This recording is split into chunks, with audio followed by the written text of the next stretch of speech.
They told us time was a straight line, past, present, future, unchangeable, untouchable. But that was a lie. My name doesn't matter, only what I witnessed does. It started small. In 2028, deep beneath the Swiss Alps, the world's most powerful particle accelerator, codenamed Chimera, ran a test that wasn't supposed to be public. A collision at energy levels far beyond safety regulations. Just a few microseconds over the limit. Nothing noticeable. Or, so they thought. The first anomaly appeared 2 hours later. A technician reported seeing something impossible, a duplicate of himself, walking out of a restricted chamber and vanishing down a corridor. Security brushed it off as fatigue, a trick of the mind. They made him sign a non-disclosure agreement and sent him home, but the anomalies didn't stop.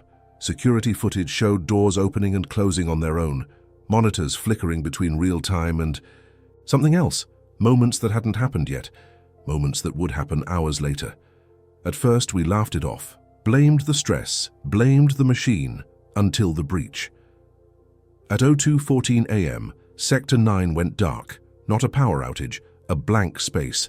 When the backup teams entered, there was no Sector 9 anymore. Just smooth walls, and as if nothing had ever been built there. The people inside. Gone never existed according to the official records, erased. That's when we knew we hadn't just split particles, we had split time itself. And something was leaking through, something that wasn't supposed to be seen. Not yet. Maybe not ever, but we saw it, we unleashed it, and now the world we thought we knew is starting to fracture. After Sector 9 disappeared, the facility went into full lockdown. Red lights flashing across the corridors, steel blast doors slamming shut, emergency sirens blaring, echoing down hallways that suddenly felt wrong, not just wrong, different. I swear to you the air itself changed. It felt thicker, heavier, like reality was struggling to hold itself together. The director of Chimera, Dr. Vass, ordered a blackout. All communications severed, all external signals jammed. The official story was a containment exercise, but those of us trapped inside knew the truth. Something had shattered, and it wasn't just confined to the accelerator anymore. I started noticing it first in the clocks. They didn't just stop, they ran backward, but not uniformly. Some spun, wildly, minutes stretching into hours, hours snapping into seconds. Others slowed until they froze completely, hanging in that impossible space between one moment and the next. Then came the images. Security monitors began showing footage that hadn't happened yet, a technician slipping and falling, and then, 5 minutes later, it actually happening. Exactly as seen, an explosion in one of the upper labs, appearing on the feed hours before it occurred. Time had lost meaning. We weren't living in the present anymore. We were trapped between echoes of what had been and shadows of what might be. It got worse. People started to vanish, not like in Sector 9. No flash of light, no sound, just gone. You'd turn a corner, talking to someone, and the hallway would be empty, their voices lingering for a few seconds, longer, like the ghost of a conversation that reality had already erased, and sometimes they came back. But wrong. Eyes glazed over, mumbling words in languages no one recognized, talking about events that hadn't happened, battles, disasters, civilizations we had no record of. It was like fragments of different timelines were bleeding, together inside their minds. And then came the shapes. We first saw them at 03:41 a.m. silhouettes, moving through the facility, flickering like bad projections, too tall, too thin, their limbs bending at impossible angles, their movements jerky.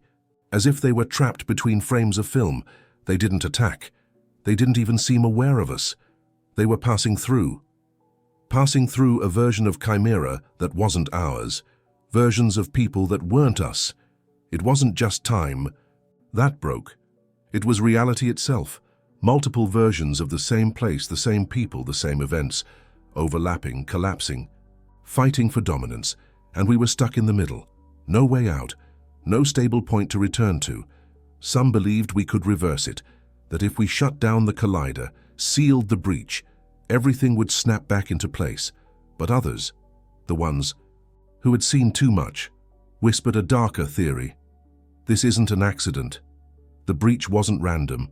The energy levels, the collision parameters, the secret experiments in the restricted chambers, they were looking for something. Something. Buried deep within the fabric of the universe, something that wasn't meant to be found. And when they tore the veil, they didn't just find it, they invited it. And now it's here, moving through the cracks in our reality. Growing stronger as the timelines unravel, the breach isn't just an opening, it's a door, and whatever is on the other side is coming through. We tried to shut down the collider. We really did. Manual overrides cutting the power at the source. Physical destruction of the primary circuits. Nothing worked. Every time we thought we had disabled it, the Chimera core reactivated itself. Stronger, faster, pulsing with a rhythm that didn't match any human design. It was almost alive. And then came the broadcast. Not from Earth, not from any satellite, not from any known frequency. It came from inside the breach, a simple sequence of tones repeated over and over, embedded deep within the particle stream. When we ran an analysis, it wasn't just noise. It was instructions, schematics, blueprints, code. Something, someone was sending us the next phase, and that's when I found the real project files, hidden in the server vaults, buried behind fake folders and encrypted under multiple Black Ops signatures. The experiment wasn't just about particle collisions, it was about locating points of weakness in space-time. Chimera wasn't a mistake, it was a signal tower, a lighthouse in the dark, built not to understand time, but to attract something beyond it. The scientists who designed Chimera, Vas, the architects of the project, they knew the risks.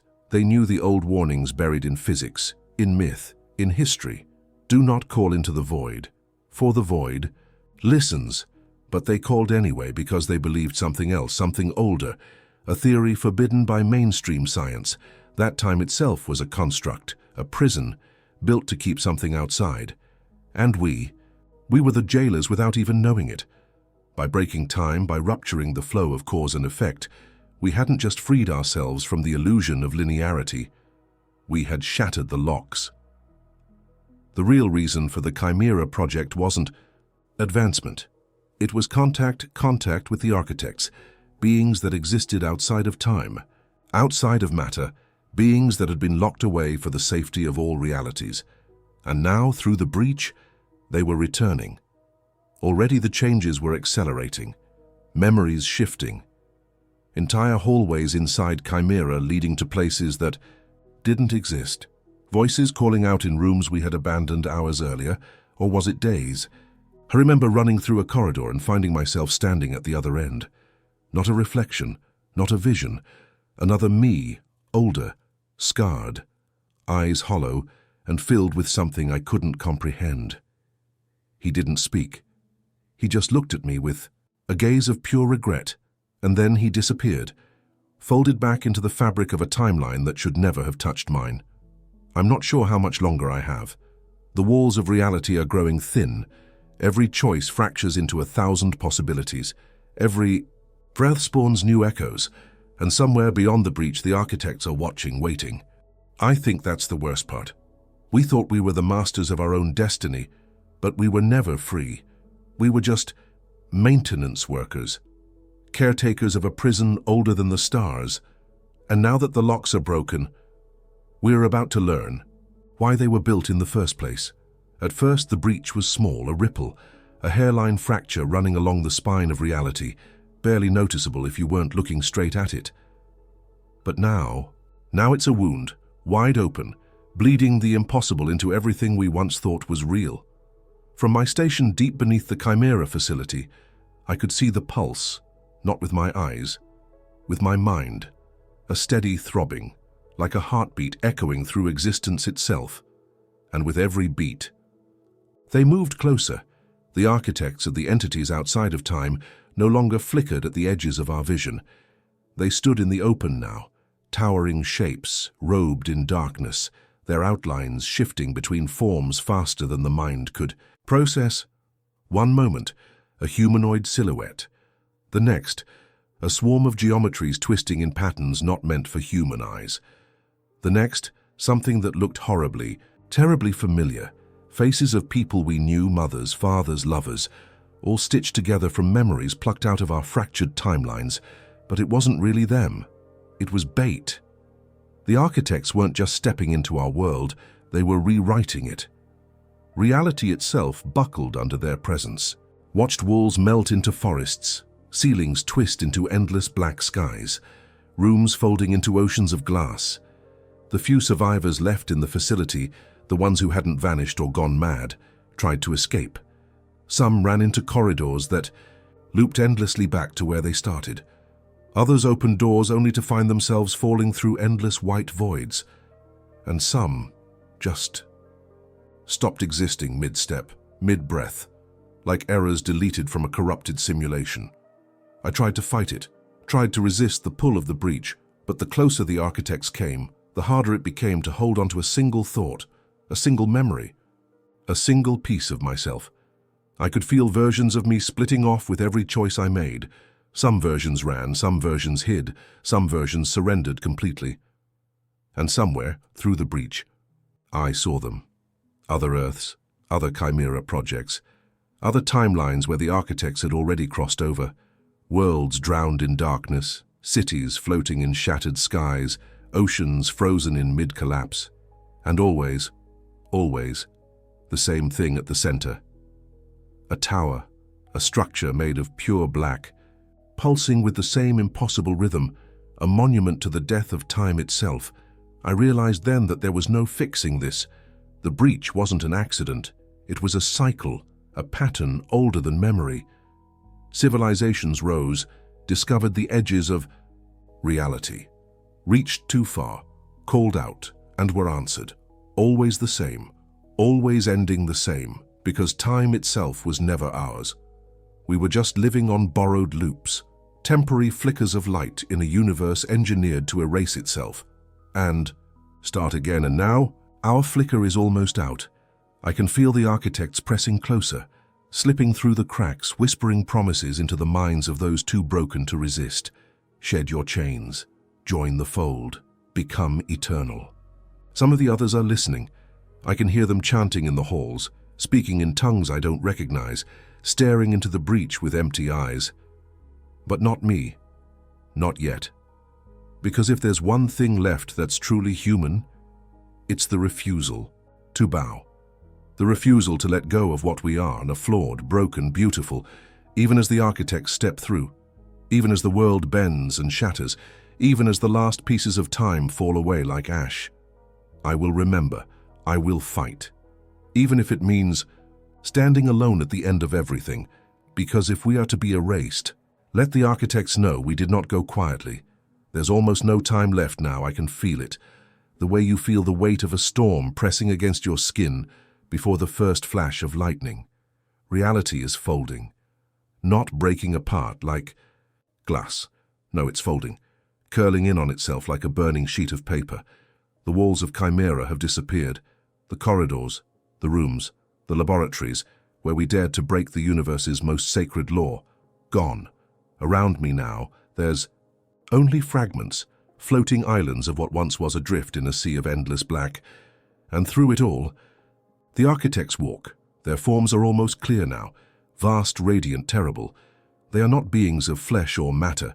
They are thought-made form, will forged into gravity, and they are claiming what was always theirs. Earth was just one station, one experiment, one turn of an endless wheel. Every civilization that ever rose high enough to touch the fabric of space-time eventually called out into the dark, and everyone was answered the same way. The breach, the unraveling, the replacement. Not through war, not through conquest, through absorption. The architects do not destroy, they repurpose. They integrate the knowledge, the emotions, the entire history of a species into themselves, feeding their endless evolution. And we were nothing but another page in their infinite archive. I fall to my knees. Around me, the last remnants of Chimera flicker like dying embers. Images flash before my eyes, my childhood home, my mother's voice calling me for dinner. The first book I ever read, the first dream I ever dared to have fading, being pulled away, sifted into the architect's endless hungry memory. I know I should be afraid. I know I should fight harder. But something else is happening. A deep, overwhelming peace. A voice, not mine, whispering. Inside my mind, you have served your purpose. Rest now. I want to scream. I want to rage. I want to carve my existence into the skin of the universe so deeply that even the architects will feel it. But my voice is gone. My body is dissolving. Not in pain, but in inevitability. I am becoming part of them. My memories, my emotions, my dreams, all being copied, stored, catalogued, and soon nothing unique will remain. Just another echo inside the architect's eternal mind. I reach out blindly, trying to find something, anything, real. My hand brushes against the broken transmitter panel. The last link, the last chance. I don't know if it will work. I don't know if there's anyone left to hear me, but I press the button, and into the void, I send the last message of the human race. We lived, we dreamed, we dared to touch the stars. Remember us. There's no reply. There never was going to be. The architects do not answer. They only absorb. And as the last sliver of myself fades into the endless tapestry of rewritten existence, I hold on to one final truth. We were small. We were fragile. But we mattered. Even if the universe forgets us, even if time itself is rewritten somewhere, buried deep inside the foundation stones of the next world, a spark will remain, a memory, a whisper. They were here. They fought. They lived. And maybe that's enough.